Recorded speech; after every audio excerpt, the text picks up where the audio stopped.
ಈಗ Rahul ಗಾಂಧಿನ election commission ಒಂದು ಅಫಿಡಾವಿಟ್ ಹಾಕಿ ಕೊಡಿ, ನಾವು ವೆರಿಫೈ ಮಾಡಿ ಹೇಳ್ತೀವಿ, ಎನ್ಕ್ವೈರಿ ಮಾಡ್ತೀವಿ ಅಂತ ಹೇಳ್ತಾರೆ. ಯಾಕೆ ರಾಹುಲ್ ಗಾಂಧಿ ಕೊಡ್ತಾ ಇಲ್ಲ? ಇದು ಕಾನೂನು.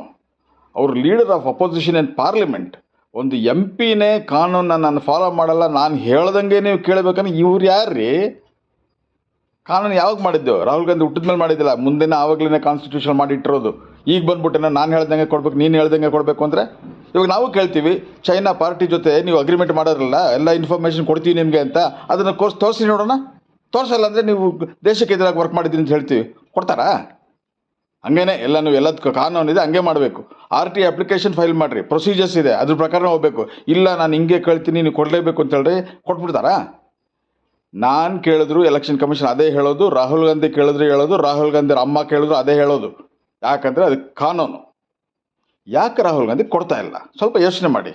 ಇಷ್ಟೆಲ್ಲ ಹೇಳೋರು ಸಿಂಪಲ್ಲಾಗಿ ಒಂದು ಕೊಟ್ಬಿಟ್ಟಿದ್ರೆ ಮಾಡೋರಲ್ಲ, ಯಾಕೆ ಕೊಡ್ತಾ ಇಲ್ಲ? ಈಗ ಚಿನ್ನಪ್ಪ ಅಂತ ಅವನ ಧರ್ಮಸ್ಥಳದ ಮೇಲೆ ಅಪವಾದ ತೋರಿಸ್ಬಿಟ್ಟು ಈಗ ಸಿಕ್ಕಾಕೊಂಡು ಕೂತಿದ್ದಾನಲ್ಲ, ಅವನ ಅಫಿಡಾವಿಟ್ ಕೊಟ್ಟಿದ್ದ, 164 ಸ್ಟೇಟ್ಮೆಂಟ್ ಕೊಟ್ಟಿದ್ದ. ಏನಾಯ್ತು ಅನ್ಕತ್ತಿ? ಈಗ ಜೈಲು, ಪೊಲೀಸ್ ಕಸ್ಟಡಿ, ಎನ್ಕ್ವೈರಿ ಇದೆಲ್ಲ ಆಗುತ್ತೆ. ಯಾಕಂದರೆ ನಾವು ಕೊಡೋ ಸುಳ್ಳು ಅಂತ ರಾಹುಲ್ ಗಾಂಧಿ ಗೊತ್ತಿದೆ, ಅದಕ್ಕೆ ಕೊಡ್ತಾ ಇಲ್ಲ. ಬೇರೆ ಏನೂ ಇಲ್ಲ ಇದರಲ್ಲಿ ವಿಷಯ. ಈಗ ರಾಹುಲ್ ಗಾಂಧಿ ಹಿಸ್ಟ್ರಿ ತಗೊಳ್ಳಿ. ರಫೇಲಲ್ಲಿ ಕರಪ್ಷನ್ ಹೇಳಿದ್ರು, ಸುಪ್ರೀಂ ಕೋರ್ಟಲ್ಲಿ ಅದೇನು ಆಗಿಲ್ಲ ಅಂತ ಹೇಳಿದ್ರು. ಪೆಗಾಸಸಲ್ಲಿ ನನ್ನ ಫೋನು, ನನ್ನ ಅಕ್ಕನ ಫೋನು, ನಮ್ಮ ಅಮ್ಮನ ಫೋನು, ಕಪಿಲ್ ಸಿಬಾಲ್ ಫೋನು ಎಲ್ಲರದು ಹ್ಯಾಕ್ ಮಾಡ್ತಾ ಇದ್ದಾರೆ, ನಮ್ಮನ್ನೆಲ್ಲ ಟ್ರ್ಯಾಪ್ ಮಾಡ್ತಾ ಇದ್ದಾರೆ ಅಂತೆಲ್ಲ ಹೇಳಿದ್ರು.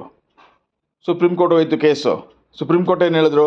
ಎಲ್ಲರ ಫೋನು ಫಾರೆನ್ಸಿಕ್ ಲ್ಯಾಬ್ಗೆ ಕೊಡಿ, ಚೆಕ್ ಮಾಡಿ ಹೇಳ್ತೀವಿ ಇದು ಆಯ್ತಾ ಇದೆಯಾ ಇಲ್ವಾ ಅಂತ. ಒಬ್ಬನೇ ಕೊಟ್ಟಿಲ್ಲ. ರಾಹುಲ್ ಗಾಂಧಿ ಬಿಸಾಕ್ಬೇಕಿತ್ತು ಫೋನ್ನ, ತಗೊಂಡು ಚೆಕ್ ಮಾಡಿರಿ, ನನ್ನ ಗ್ಯಾರಂಟಿ ಹೇಳ್ತೀನಿ ನಾನು ಅಂತ ಹೇಳಬೇಕಾಯ್ತು. ಯಾಕೆ ಹೇಳಿಲ್ಲ? ಯಾಕಂದರೆ ಸುಳ್ಳು ಅಪವಾದ. ಇದೇ ಥರ ಸುಳ್ಳು ಅಪವಾದ ಹೇಳ್ಕೊಂಡೇ ಬಂದಿರೋದು ಅವ್ರ ಕೆಲಸ.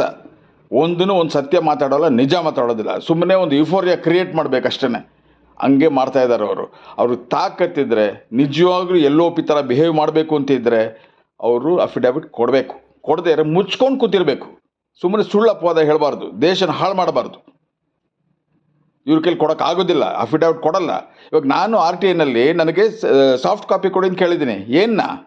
ಕರ್ನಾಟಕದಲ್ಲಿ BPL ಕಾರ್ಡ್ ಎಷ್ಟೊಂದು ಜನ ಕೊಟ್ಟಿದ್ದೀರಾ, ಅದನ್ನು ಸಾಫ್ಟ್ ಕಾಪಿ ಕೊಡಿ ಅಂತ ಕೇಳಿದ್ರೆ ಕೊಟ್ರಾ? ಇಲ್ವಲ್ಲ. ಹಾರ್ಡ್ ಕಾಪಿನೇ ಕೊಡ್ತೀವಿ, ಇಷ್ಟು ಖರ್ಚಾಗುತ್ತೆ ಅಂತ ಹೇಳಿದ್ರು. ಅದೇ ಥರನ ಅದನ್ನು ಅವಾಗ ನಾವು ಹೇಳ್ಬೋದಾ? BPL ಕಾರ್ಡ್ ನೀವು ಸಾಫ್ಟ್ ಕಾಪಿ ಕೊಡದೇ ಇದ್ರೆ ನೀವು ಫ್ರಾಡ್ ಮಾಡಿದ್ದೀರಾ, ಕೊಟ್ಟರೆ ನಾನು ಫ್ರಾಡ್ ತೋರಿಸ್ಬಿಡ್ತೀನಿ. ಏನ್ರಿ ಮಾತಾಡೋದು ಇದೆಲ್ಲ? ಒಂದು LOP ಮಾತಾಡೋ ಸ್ಟೈಲ ಇದೆಲ್ಲ? ಇದು ಅವ್ರಾಗ ಮಾಡ್ತಾ ಇಲ್ಲ, ಹೊರಗಡೆಯಿಂದ ಏನೋ ಸಪೋರ್ಟ್ ಇದೆ, ಅದರಿಂದ ಅವ್ರಾಗ ಮಾಡ್ತಿದ್ದಾರೆ ಅನಿಸ್ತಾ ಇದೆ. Guarantee, like all other protest